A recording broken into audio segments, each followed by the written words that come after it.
수년 전에 한 패스트푸드점 TV 광고에 고3 수험생들을 둔 가정을 소재로 만든 광고가 있었습니다.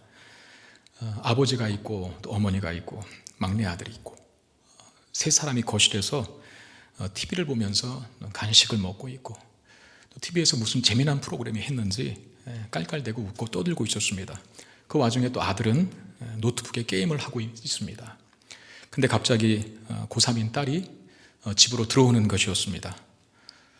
그 순간에 모든 것이 스톱이 되고 일사불란하게 또 각자의 위치에서 화들짝 놀라는 표정으로 딸아이를 맞는 그런 약간은 우스꽝스러운 모습의 광고 영상이었습니다. 우리가 학교 다닐 때, 특별히 초등학교, 중학생 때 쉬는 시간에 그야말로 도떼기 시장 같은 시장판 속에 있는 교실처럼, 근데 그 상황 속에 담임 선생님이 딱 들어오시기 시작하면 일사불란하게 모든 것들이 정리되지 않습니까? 마치 고3 딸이 모든 상황들을 주도하고 있었고 온 집안이 그 고3 자녀의 눈치를 보고 있고 그 고3 자녀를 중심으로 돌아가는 듯한 그런 모습의 광고 영상이었습니다. 제가 그런 부모의 행동들을 보면서 그들이 그 딸에게 무언에 전해주는 말이 있다면 아마 이것이 아닐까 생각이 드는데, 넌 공부만 열심히 해라. 나머지는 우리가 다 알아서 해줄게. 아빠 입장에서는 내가 다 책임져 줄게. 엄마 입장에서는 내가 다 보살펴 줄게. 하는 말 아니겠습니까? 그 영상을 보면서 부모의 입장에서 그 고3인 딸아이에게 하는 말을 사실은 제가 목회 생활 속에서 하나님께서 저에게 하시는 음성으로 듣고 그 말씀 붙들고 여기까지 오게 되었습니다. 전지호 목사의 목회만 열심히 해라. 목회만 집중하고 목회만 전념해라. 그러면 나머지 내가 책임져 줄게. 하는 말씀. 목회자가 그런 믿음이 없으면 목회를 못합니다. 그럴 수밖에 없어요.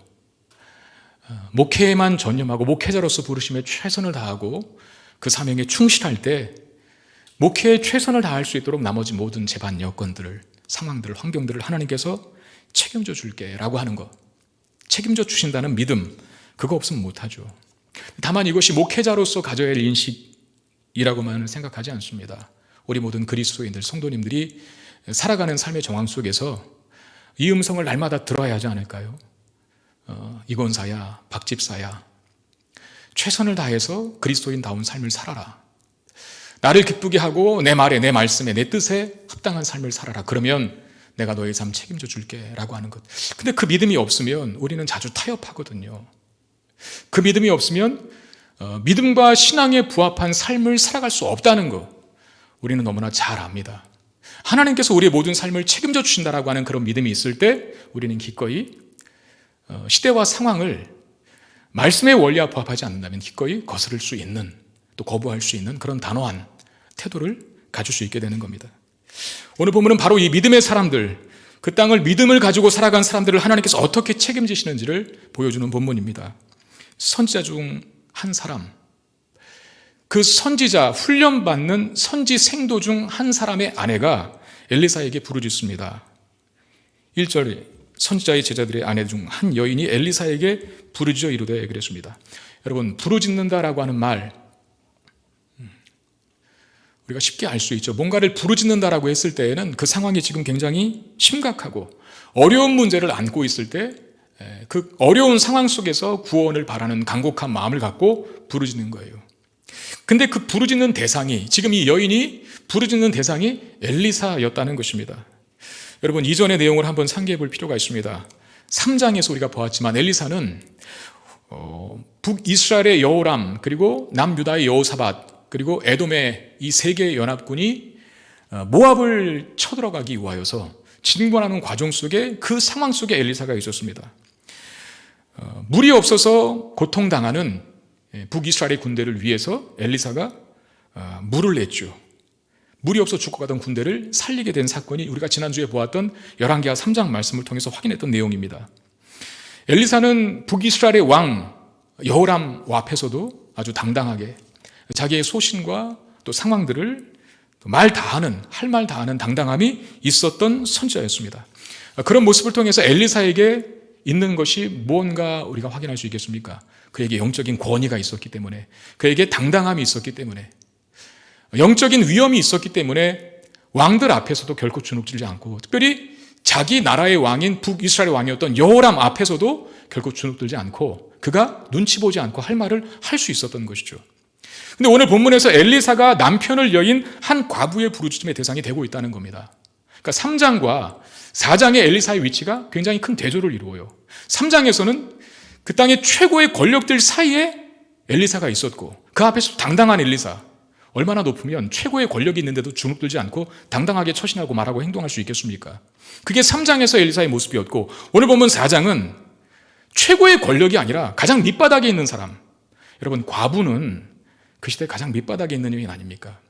가장 밑바닥에 있는 주변부 속에 있는 여인의 사정 속에도 엘리사가 참여하고 있다는 거예요.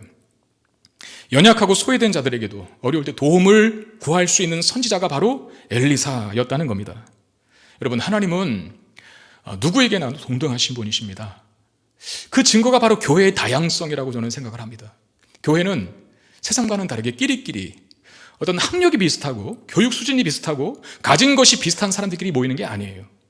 하다못해 취미가 비슷한 사람이 모이는 것이 세상입니다만, 뭐 하나의 공통점이 있어야 같은 부류로서 그 모임 속에 합류할 수 있는 것이 세상의 이치라고 한다면, 교회는 교육 수준이 같지도 않고 가진 소유가 비슷하지도 않습니다. 취미도 다 다양한 사람들이 함께 모여 있는 것, 그게 바로 교회 공동체의 다양성 아니겠습니까? 그 교회 공동체의 다양성 속에서 하나님의 성품의 한 단면을 우리가 알 수 있죠. 뭡니까? 하나님은 누구도 차별하지 않는다는 것입니다. 누구도 차별하시지 않으시는 하나님, 많이 가졌다고 해서 굽신거리는 하나님이 아니라는 거예요. 없다고 해서 무시하고 외면하고 괄세하는 하나님이 아니라는 거예요. 그런 하나님의 성품의 열매가 교회라고 한다면, 그런 차별하지 않으시는 하나님의 성품 때문에 우리가 교회인이 일원이 되었다고 한다면, 그 하나님의 성품을 반영하는 자로 우리가 살아야 하는 것은 마땅한 것이죠. 교회는 끼리끼리 다니시면 안 됩니다. 누구와도 다양하게 할 수 있는 대로 많은 교제와 많은 관계를 맺으면서 사귐을, 영적인 사귐을 갖는 것이 중요합니다. 그게 바로 우리가 하나님 믿는 사람들인 것을, 그리스도인인 것을 증명하는 중요한 증거가 될 것이에요. 이 여인이 엘리사를 향해서 부르짖는 이유는 무엇 때문입니까? 왜 엘리사를 향해서 부르짖었을까요? 자신의 막막한 처지와 형편과 사정 때문입니다. 남편이 죽었다 합니다. 남편이. 그 결과 진 빚이 있는데 그 빚을 갚지를 못하는 거죠. 그러니 채권자가 찾아와서 그나마 남은 두 아들을 종으로 삼기 위하여 데려가겠다고 합니다. 여러분, 당시 율법에는 채무를, 그러니까 빚을 변제할 능력이 없으면, 갚을 능력이 없으면 두 가지 방법이 있는데, 하나는 친척이 대신 갚아주는 거죠. 대신. 친척이 그 빚을 대신 갚아주는 것과, 그것도 안 되면 직접 몸으로 떼어야 돼요. 종살이해야 된다는 겁니다. 그런데 유대인 사회에서, 이스라엘 사회에서의 종살이는, 채무 변제를 위한 종살이는 그야말로 노예로서의 불임이 아닙니다. 율법에 그렇게 규정이 되어 있어요. 그가 종으로서 너의 채무를 갚아야 하지만, 그러나 너는, 채권자인 너는 그를 품꾼처럼 대하고, 그러니까 일꾼처럼 대하라는 것이죠. 종이 아닌, 노예가 아닌, 그리고 우고하는 자처럼 대하라. 나그네, 영원토록 너의 종이 아니다. 잠깐 어려운 시기 속에서 오히려 네가 보살펴줘야 할 사람이다 라고 하는 차원을 강조하고 있어요. 그러니까 율법은 인간의 존엄성을 결코 무시하지 않는다는 것이죠. 어쨌든 지금 여인의 상황이 상당히 막막합니다. 여러분, 당시에 남편이 없고 죽었다는 거, 여인 혼자서 할 수 있는 일이 뭐가 있을까요? 그 당시에. 지금에야 여성도 경제활동을 많이 하긴 합니다만, 당시에는 남편이 없으면 여성이, 아내가 그 가정을 이끌어갈 수 있는 유일한 방법은 구걸하는 것밖에는 없습니다. 구걸하는 것밖에. 지금 이 여인은 빚을 갚아줄 친척도 없고, 있는 두 아들마저도 종으로 끌려간다면 그 상황 자체가 절망적인 것이죠. 더 심각한 것은 아들들까지도 없어진다면 이제는 이 여인은 살 소망을 다 잃어버리게 되는 것입니다. 그래도 아들들이 있으면, 아직 어린지 뭔지 모르겠지만 잘한다는 기대가 있을 거 아니에요. 근데 그 아들들까지도 눈앞에서 사라진다면 소망도 갖지 못하는 그야말로 인생 최대의 가련한 삶을 사는 여인이 되게 될 겁니다. 근데 우리가 여기서 하나 생각해보고 가야 할 것이 있는데, 이 여인이 이 집이 왜 빚을 졌을까 하는 것입니다. 여러분, 이게 왜 중요하냐면 오늘 본문을 해석하는데 굉장히 중요한 열쇠이기 때문에 그래요. 왜 빚을 졌을까 하는 겁니다. 이 여인의 죽은 남편은 선지자 훈련을 받고 있던, 우리가 옛날에 그런 말 많이 했잖아요. 선지생도. 신학교를 선지학교 이렇게 많이 불렀지 않습니까? 그러니까 선지생도라고 하는 말은 오늘날 쉽게 말하면 우리식으로 말하면 교육전도사님 정도 되시는 그런 분이에요. 이제 목회자가 되기 위해서 훈련받은 그런 사람이죠. 그리고 그를 하나님을 경외하는 자였다라고 그 아내가 남편을 그렇게 표현했어요. 여러분, 아내가 남편의 신앙을 인정해 주는 게 쉽습니까? 남편들이요, 아내에게 인정받는 믿음과 신앙을 갖고 계신가요? 쉽지 않아요. 어려운 일일 수 있다는 겁니다. 제가 지난 학기 제자훈련반 하면서 어느 한 남자 집사님에게 들은 이야기인데, 어느 교회의 남편이 안수집사 후보에 올랐답니다. 그런데 아내 되신 여집사님이 내 남편이 만약에 이 교회의 안수집사님이 되면 자신은 그 교회에 나가지 않을 것이라고 폭탄 선언을 했대요. 왜? 아내는 그 남편의 실체를 알고 있거든요. 여러분, 교회 안에서는 일주일에 한 번 만나다 칩시다. 얼마든지 자기를 속이고 감출 수 있어요. 그런데 가정에서까지 그렇게 되지는 못한다는 것이죠. 그래서 어쩌면 아내에게 인정받은 남편이 진짜 남편일 수 있는 거예요. 아내가 그 남편을 향해서 하나님을 경외하는 사람이라고 소개했다면, 그러면서도 당신도 알지 않습니까? 내 남편이 하나님을 경외한 자였는지 엘리사에게 그렇게까지 말한 여인이었다라고 한다면 그 남편은 제대로 된 신앙을 갖고 있는 것이 맞습니다. 여러분, 이 믿음 좋은 하나님을 경외한 남편이 사치하고 낭비했기 때문에 빚을 졌을까요? 아니란 걸 아실 것입니다. 우리가 예상컨대 당시의 삶은 결코 지금 우리가 고통하는 상대적인 빈곤이라고 하는 개념은 없었을 겁니다. 남들은 다 집을 세 채, 네 채 갖고 있는데 난 한 채밖에 없어. 에이, 자살하자. 혀 깨물고 죽고. 극단적인 얘기는 하지만 그런 경우들이 종종 왕왕 뉴스에 보도됩니다. 저렇게 많은 재산이 있고 많은 걸 남기고 많은 걸 가지고 있는데 왜 삶을 포기할까? 왜 스스로 목숨을 끊을까 싶은 사람들이 왕왕 드러나요. 왜? 우리 시대의 상대적 빈곤의 아픔이죠. 근데 당시에는 다 같이 못 사는 시대였다는 겁니다. 다 그만하게 사는 시대 아니었겠습니까? 그럼에도 빚을 질 수밖에 없었다면 이유는 단 한 가지. 왜 빚을 졌을까? 믿음 갖고 살기 어려운 시대였기 때문에 그렇습니다. 믿음을 갖고 살기 어려운 시대였기 때문에. 여러분, 지금 이 여인과 엘리사가 있는 그 시대는, 그 나라는 어디입니까? 북이스라엘입니다. 바알 숭배가 만연해 있던, 아합은 죽었지만 그 아내 이세벨이 여전히 살아있는 바알 숭배가 만연한 시대 속에 이 사건이 벌어지고 있는 거예요. 여러분, 그 나라 안에서 하나님을 신앙하는 선지자로 살아간다는 것 쉬운 일이겠습니까? 다만 내가 그리스도인으로 살아가는 것도 어려운 일일 텐데 목회자로 살아가는 건 어쩌면 더 어려운 일일 수 있어요.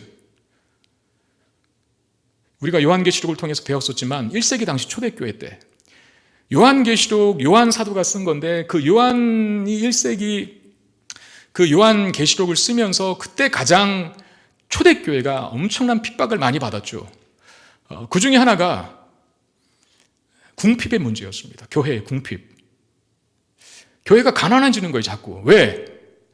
일을 못해서, 게을러서가 아니라 1세기 당시에 수많은 우상들이 즐비한 그 시대 속에서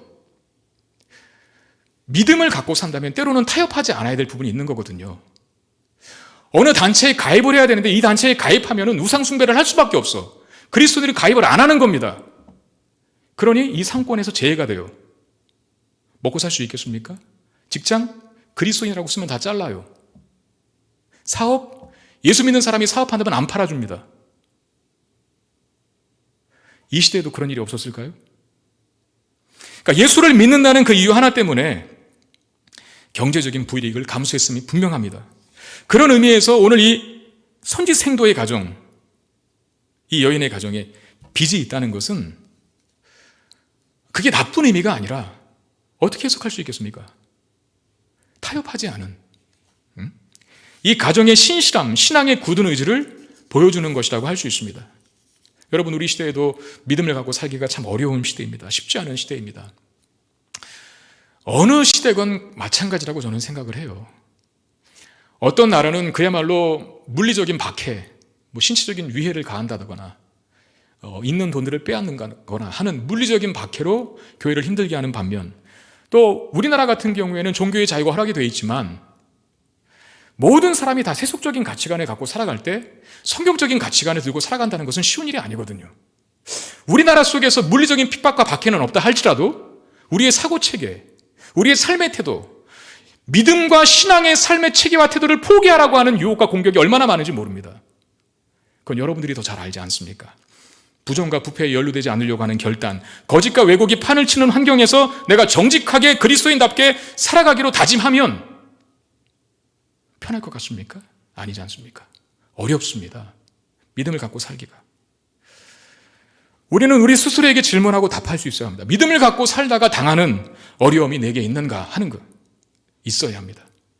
그리고 기꺼이 감수해야 합니다.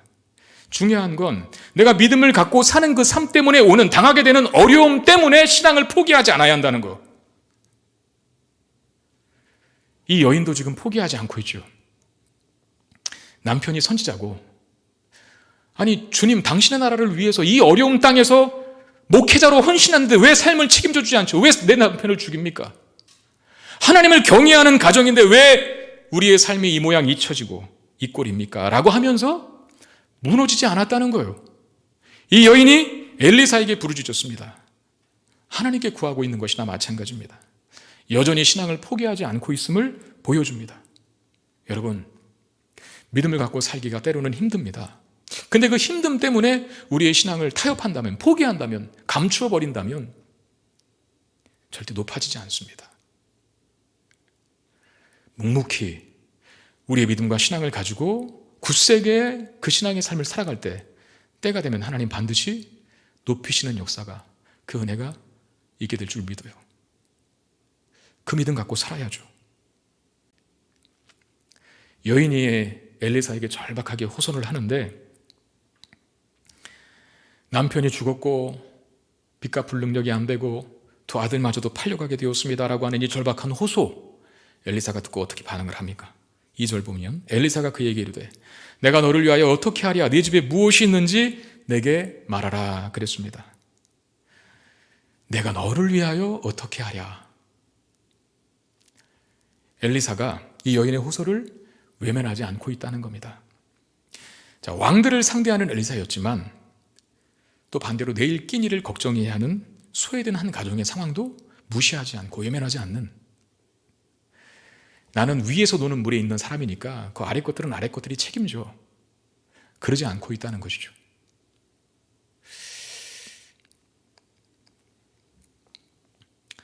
우리의 삶이 이래야 되는데요, 그죠? 목회자들도 여기 이런 유혹에 빠지면 안 되는데요.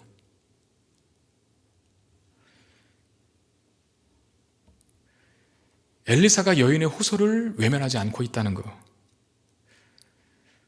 그 사실이 보여주는 것, 하나님이 바로 이와 같은 분이시라는 것.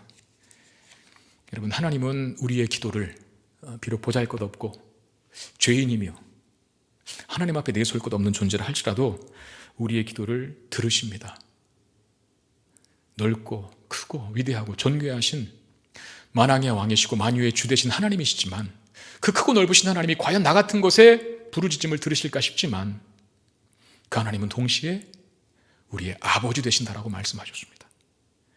우리의 세밀하게 우리의 삶을 간섭하시는 하나님이시라는 거예요. 올해 저희 기도회 중보기도위원회를 신설했습니다. 지금 활동을 하고 있는 것으로 알고 있습니다. 특별히 그 중 사역 중에 월요일부터 금요일까지 아침 6시부터 밤 9시까지 1시간 단위로 우리 71명의 권사님들, 집사님들이 지원을 하셔서 71명의 기도자들이 그 시간 기도의 시간을 지켜가요. 제가 중보기도위원회를 신설해야겠다라고 마음을 먹었던 이유 중에 하나는 단순한 거 아니겠습니까? 하나님 우리의 기도를 들으시니까. 우리의 작은 필요를 하나님 앞에 아뢰면 하나님 그 기도를 들으신다는 믿음과 확신에 의한 결정이었습니다. 그 중보기도회내가 많은 기도 제목을 맡아서 기도할 겁니다. 그 중에서도 환우들을 위한 기도를 할 건데, 여러분 집안에 아픈 사람이 있다는 것만큼 힘든 일이 있을까요? 저는 겪어봐서 알죠. 저희 누님 때문에. 그 아픈 사람이 집안에 있다는 거 정말 너무나 힘든 일입니다. 근데 그 힘든 일을 힘들다고 하는 것으로만 갖고 있지 않고 우리의 부르짖음에 응답하시는 하나님이 계시는 줄 믿고 기도의 불을 지피려고 하는 것이죠. 물론 우리 각자가 우리 각자의 문제를 놓고 기도해야 됩니다. 나는 기도하지도 않으면서 중보기도위원회만 일임하고 맡기면 안 되겠죠. 내 기도의 역할과 책임을 부담을 떠넘기는 쪽으로 중보기도위원회를 활용하면 안 되시겠죠. 나도 열심히 기도해야 하지만 특별히 또 위급한 또 함께 모여 기도해야 할 기도 제목이 있다면 중보기도위원회 부탁하십시오. 하나님은 반드시 우리의 부르짖음에 응답하실 것이고 그런 우리의 기도를 지금 엘리사가 이 여인의 부르짖음을 외면하지 않고 있는 것처럼 하나님 또한 우리의 부르짖음을 결코 외면하지 않으실 겁니다. 그러면 엘리사는 이 여인의 문제를 어떻게 해결해 줄까요? 내가 너를 위하여 뭘 해주랴? 라고 물었을 때 엘리사가 동시에 하는 질문이 있었습니다. 네 집에 뭐 있니? 너의 집에 있는 것이 무엇인지 묻습니다. 여인이 대답합니다. 기름 한 그릇 외에는 아무것도 없습니다. 여러분, 그게 2절 하반절인가에 나와 있죠. 그가 이르되 계집종의 집에 기름 한 그릇 외에는 아무것도 없나이다. 있는 건 기름 한 그릇이고 그리고 나머지는 없다고 이야기합니다. 그러니까 기름 한 그릇 있다는 데 강조점이 있는 게 아니라 기름 한 그릇밖에 없을 정도로 너무나 아무것도 가진 것이 없습니다. 아무것도 없습니다라고 하는 데 강조점이 있는 것이죠. 여러분, 엘리사가 왜 그걸 물었을까요? 왜 그걸 물었을까요? 엘리사가 네 집에 무엇이니라고 묻는 질문의 의도는 단 한 가지. 하나님은 아무리 보잘것없는 것이라 할지라도 그것을 통해서 놀라운 기적을 행하실 수 있는 분이라는 사실을 기억하라고 물은 겁니다. 올해 우리 교회 표가 열매입니다. 작년 한 해 우리가 코로나 때문에 많이 힘들었습니다. 그리고 2020년도 다 끝내버리고 2021년도 새해를 힘차게 맞았는데 여러분, 바뀐 게 뭐 있습니까? 우리는 2020년도에 힘들고 아팠고 괴로웠던 모든 상처들이 다 이제는 막을 내리고 마감을 하고 제발 새해에는 새로운 마음으로 새로운 환경 속에서 다시 새롭게 시작하는 것을 꿈꿨었어요. 그런데 1월 중순이 다 지나가는 이 시점 속에서 우리에게 바뀐 게 작년과 다른 게 뭐가 있습니까? 없어요. 우리가 만들어 오는 해와 달력과 날짜만 바뀌었다 뿐이지 그냥 그 시간은 그 시간대로 흘러가고 있는 상황입니다. 많은 전문가들은 어쩌면 올해도 작년과 별 다를 바 없이 힘든 삶을 살 것이라고 예측하고 있고 심지어 어떤 전문가들은 작년보다도 더 힘든 한 해가 될 것이라고 예측하는 사람도 많이 있습니다. 그런 상황 속에서 우리는 올해 표를 열매로 잡았습니다. 열매. 저쪽에 현수막 걸리는 분은 아시겠지만 가뭄과 기근의 상황 속에서도 열매를 맺게 하시옵소서. 지금이 딱 가뭄과 기근과 같은 상황 아닙니까? 우리가 만든 2021년도가 어쩌면 가뭄과 기근보다도 더 우리를 각박하게 만들 수밖에 없는 현실일 수도 있습니다. 그런 상황을 모르는 게 아님에도 불구하고 왜 열매라고 하는 말씀을 우리에게 주셨을까요? 여러분, 그것이 우리의 믿음 아니겠습니까? 꼭 뭔가를 합리적이고 상식적으로만이 아니라 때로는 초월적으로, 때로는 계산이 안 되고 때로는 이해가 안 돼도 그런 방법으로 역사하시는 하나님을 우리 믿을 수 있어야 합니다. 무조건 하나님이 초월적으로 뭔가를 기적적으로만 행하시는 건 절대 아닙니다. 때로는 상식선에서, 때로는 기초적인 방법으로, 때로는 우리의 일상생활 속에서도 역사하시는 하나님의 흔적들이 너무나 많이 존재합니다. 그럼에도 불구하고 때로 하나님께서 필요할 때에는 우리의 합리와 이성과 지식과 이해를 초월한 방법으로 역사하실 수 있다는 거예요. 우리는 성경을 통해서 그런 일들을 많이 보지 않습니까? 보리떡 5개와 물고기 2마리로 5,000명을 먹이시고 12바구니를 거두는 일, 그게 계산이 되나요? 합리적입니까? 아니지 않습니까? 물이 포도주가 되어서 혼인잔치의 기쁨을 계속해서 제공해주는 일, 어떻게 물이 포도주가 돼요? 물과 포도주는 다른 겁니다. 속일 수가 없는 겁니다. 죽은 지 3일이나 지나서 썩은 냄새가 진동하는 시체를 향해서 나오라 그랬더니 나와요. 죽은 자가 어떻게 살아나옵니까? 하나님은 그런 일을 일으키셨습니다. 그러니 우리가 완전한 절망과 완전한 좌절감에 빠질 이유가 없다는 겁니다. 어떤 상황이든 우리의 약함 또는 우리의 나약한 조건, 우리의 열악한 상황을 가지고 하나님을 제한하지 말라는 겁니다. 이건 안 될 거야, 저건 안 될 거야 하지 말라는 것이죠. 하나님이 우리 곁에 계시는 한 우리는 우리의 형편과 처지가 어떠하든 간에 늘 기대와 소망 속에 살아갈 수 있는 것입니다. 기름 한 그릇밖에 없다는 이 여인의 말을 듣고 엘리사는 여인에게 너 나가서 모든 이웃들에게 다 그릇 빌려오라고 합니다. 너무나 유명한 사건 여러분 잘 아실 거예요. 3절 4절 보시면 이르되 너는 밖에 나가서 모든 이웃에게 그릇을 빌리라. 빈 그릇을 빌리되 조금 빌리지 말고 너는 네 두 아들과 함께 들어가서 문을 닫고 그 모든 그릇에 기름을 부어서 차는 대로 옮겨 놓으라 하니라 그랬습니다. 자, 조금 빌리지 말라 그래요. 여러분 조금 빌리지 말라라고 하는 것은 그냥 중간만 빌리라 그런 말은 아니지 않습니까? 많이 빌려라. 빌릴 수 있는 한 빌려라. 그런 뜻 아닙니까? 근데 여러분 여인의 입장에서 엘리사의 이 요구를 듣는 여인의 입장에서 이 엘리사의 요구를 수행하기 위해서는 두 가지 조건이 필요합니다. 하나는 누구에게 빌려오라 그랬습니까? 이웃에게 빌려오라 그랬어요. 물론 이것은 저의 개인의 묵상이기도 합니다. 이 본문이 의미하는 바는 아닐 수도 있어요. 그런데 저는 이게 자꾸 생각이 나요. 모든 이웃에게 가서 빌리라 그랬어요. 여러분, 빌려줄 수 있는 이웃을 삼아야죠. 내가 뭔가를 요구했을 때 그 이웃이 나에게 기꺼이 빌려줄 수 있는 관계를 가져야죠. 우리의 평상시의 삶이 중요하다는 겁니다. 자, 선지생도가, 죽은 선지생도가 하나님을 경외하는 자였다 그랬어요. 아내가 그것을 인정해 줬습니다. 그렇죠. 여러분, 아내가 남편이 하나님을 경외하는 자라고 인정해 줬다면 그 아내도 하나님을 경외하는 연임이 분명하고 그 자식들도 하나님을 경외하는 자녀들일 겁니다. 그러니까 이 가정은 하나님을 경외하는 믿음이 좋은 신실한 가정이에요. 그 신실한 가정이 이웃과의 관계를 잘못했을까요? 절대 그렇게 생각하지 않습니다. 늘 강조하는 대로 하나님과의 관계가 사람과의 관계를 좌우합니다. 하나님과의 관계가 친밀하면 그 하나님과의 관계를 통하여 이웃사랑이 실천되게 되어 있는 겁니다. 이게 진짜인지 아닌지 시험 무대죠. 하나님을 경외하는 가정이 맞다면 이웃에게 나아가 그릇을 빌리는 일에 결코 실패하지 않을 것입니다. 그리고 또 하나는 여인에게 있어서 두 번째 요구되는 건 뭡니까? 여러분 예상하시는 대로 이 엘리사의 요구를 따르기 위해서 필요한 것은 믿음이에요. 또 하나는 믿음. 여러분 지금 엘리사가 요구하는 요구가 쉬운 겁니까? 여러분들의 입장에서 한번 생각해 보세요. 내가 지금 먹을 것이 없는데 그릇 갖고 와라. 그릇 빌려와라. 그냥 무슨 엘리사가 바로 기적을 일으켜줘서 바로 그냥 돈보따리가 쏟아지게 하든가 아니면 먹을 쌀들이 넘쳐나게 하든가 요술적인 방법으로 그렇게 하면 간단한 문제인데 뭔가를 요구해요. 순종하기 어려운 요구. 상식적으로 그릇 빌려서 뭐합니까? 더 황당한 요구는 한 그릇 기름은 있다 그랬지 않습니까? 그 한 그릇 담은 기름을 빌려온 그릇에 부으면 차고 넘칠 것이라고 말해요.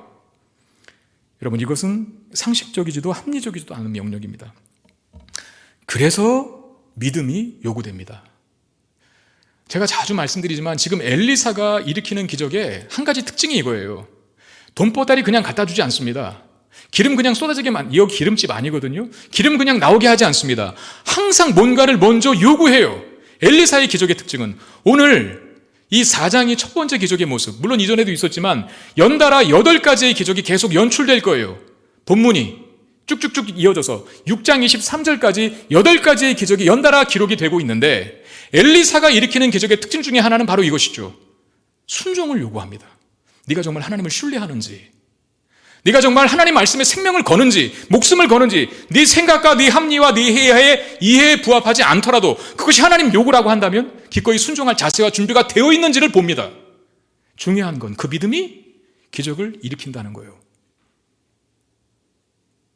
그 믿음이 기적을 일으킨다는 것.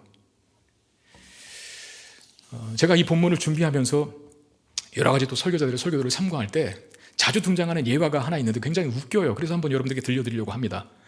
두 사람이 바다 낚시를 했어요. 그럭저럭 고기가 잘 잡혔습니다. 그 중에 한 사람이 이상하게 큰 고기를 잡으면 자꾸 바다에 던져버리고 작은 손바닥만한 고기를 잡으면 통에 넣는 거예요. 두 사람이라 그랬잖아요. 나중에 점심 먹다가 옆에 있던 사람이 하도 그 광경이 이상해서 아니 당신은 왜 보통 사람들은 물고기 큰 거 잡으면 집어넣고 작은 거 잡으면 던져버리는데 놓아주는데 왜 반대로 합니까? 물어봤어요. 그랬더니 이 사람이 뭐라 그랬는지 아세요? 아주 가관입니다. 아 그거요? 우리 집에 이 고기 구워 먹을 그릇 프라이팬이 너무 작아서 그래요. 내가 갖고 있는 것은 작은 것밖에 없으니까 큰 걸 못 담는다는 겁니다. 여러분, 그릇은 우리가 준비해야 합니다. 따라합시다. 그릇은 우리가 준비해야 한다. 믿음은 우리가 가져야 하는 거예요. 하나님 그 믿음의 크기대로 역사하실 줄 믿습니다. 입을 크게 벌리시자고요. 다행히도 이 여인이 엘리사의 말에 순종합니다. 하나님을 경외하는 가정이 맞으니까 이웃에게도 좋은 인식이 퍼졌을 것이고 그릇을 빌려오는데 어렵지 않았어요. 그리고 문을 닫고 엘리사의 말대로 빌려온 모든 그릇에 기름을 붓습니다. 여기서 드는 의문 하나는 왜 문을 닫고 해야만 했던가라는 점입니다. 오늘 본문에도 2번 반복되죠. 엘리사가 명령했을 때 문을 닫고 기름 부어라 그랬고, 이 여인도 그 말씀에 순종하여서 문을 닫고 기름을 붓기 시작합니다. 문을 닫는다라고 하는 의미가 뭘까요? 마태복음 6장에 예수님께서 제자들을 향해서 기도에 관한 가르침을 가르치실 때 아주 유명한 말씀, 마태복음 6장 6절에 너는 기도할 때에 내 골방에 들어가 문을 닫고 은밀한 중에 계신 내 아버지께 기도하라. 은밀한 중에 보시는 내 아버지께서 갚으시리라 라고 하는 말씀. 여러분, 여기서 기도할 때 골방에 들어가 문을 닫는다는 것은 무슨 의미겠습니까? 간단하잖아요. 다른 데 방해받지 말라는 것이죠. 더 적극적으로 말하면 하나님께만 집중하라는 뜻 아니겠습니까? 기도할 때 우리가 갖추어야 할 아주 중요한 요소 중에 하나가 그것입니다. 하나님께 집중하는 것.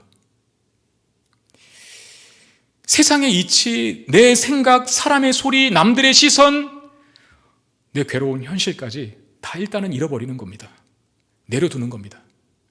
지금 여인이 말도 안 되는 방법을 듣고 순종하고 있잖아요. 만약에 사람들이 봤다면 야, 그렇게 해서 뭐가 나오겠니? 너 미쳤지 않았어? 그런 방법이 어떻게 기름을 계속 부어줘?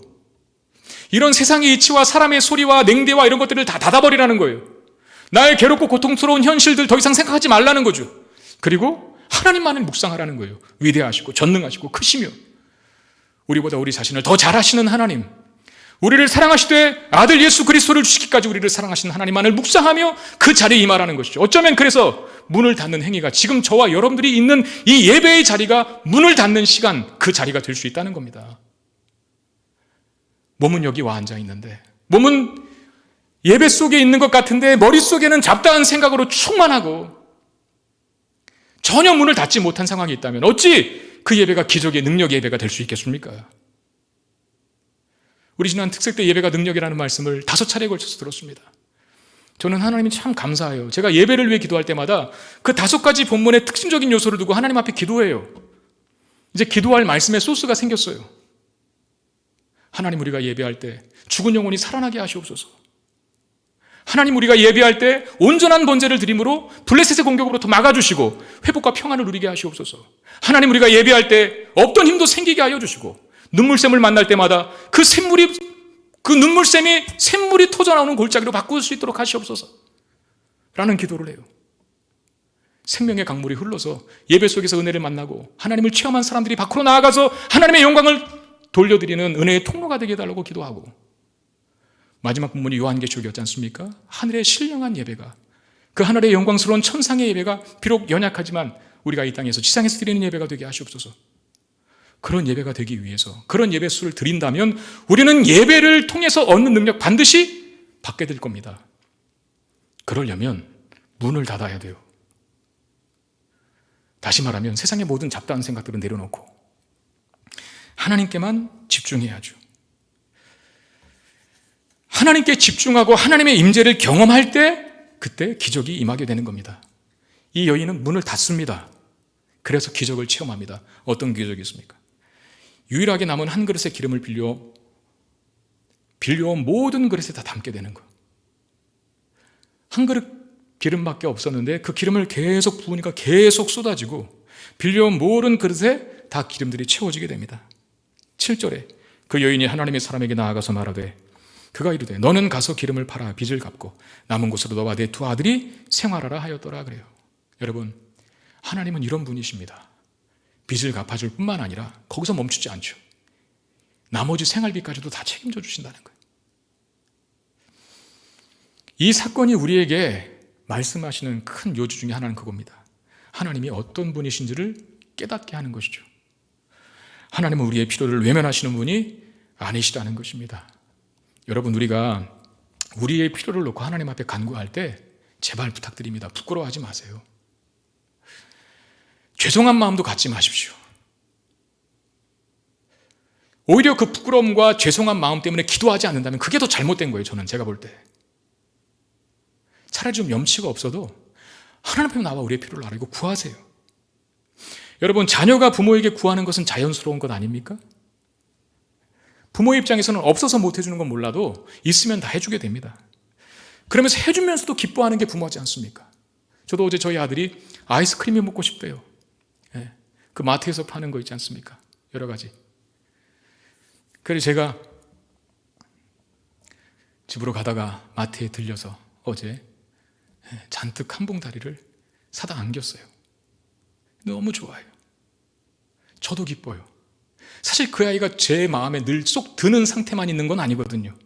때로는 공부도 잘 안 하고, 때로는 엄마 속삭이고,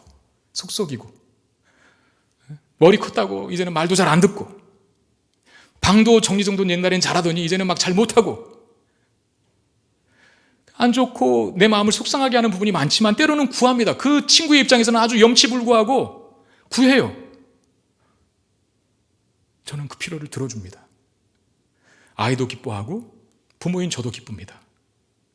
어떻게 보면 아이에게 있어서 아빠라고 하는 자의 존재감 같은 게 확인되는 것 같아서 내가 너에게 이렇게 중요한 존재다 라는 것을 확인받는 것 같아서 제 마음이 흐뭇해요. 여러분, 하나님도 같은 마음 아닐까요? 너는 내가 꼭 필요해. 너는 나 없으면 못 살아. 그게 우리의 기도라는 것이고, 그렇게 기도하는 자를 하나님께서 응답해 주신다는 것이죠. 물론 우리의 기도가 육적인 필요에만 제한되어 있어서는 안 됩니다. 내 이기적인 어떤 그 세상적인 욕심을 이루기 위한 기도만 있으면 안 되겠죠. 그러나 우리의 필요를, 그것이 육적인 필요고 세상적인 필요를 할지라도 그 필요를 알아낸 것은 필요합니다. 그래야 나의 필요가 하나님으로부터 공급됐다는 사실을 알게 되고 겸손해지죠. 그런 과정을 거쳐서 신앙이 성숙해가는 것 아니겠습니까? 여러분, 하나님은 우리의 필요를 채워주시기를 원하십니다. 믿으십니까? 어느 정도로 원하실까요? 그 아들을 우리를 위해 주실 정도로 우리의 필요를 채워주시기를 원하시는데, 로마서 8장 32절, 자기 아들을 아끼지 아니하시고 우리 모든 사람을 위하여 내주시니가 어찌 그 아들과 함께 모든 것을 우리에게 주시지 아니하겠느냐 그랬습니다.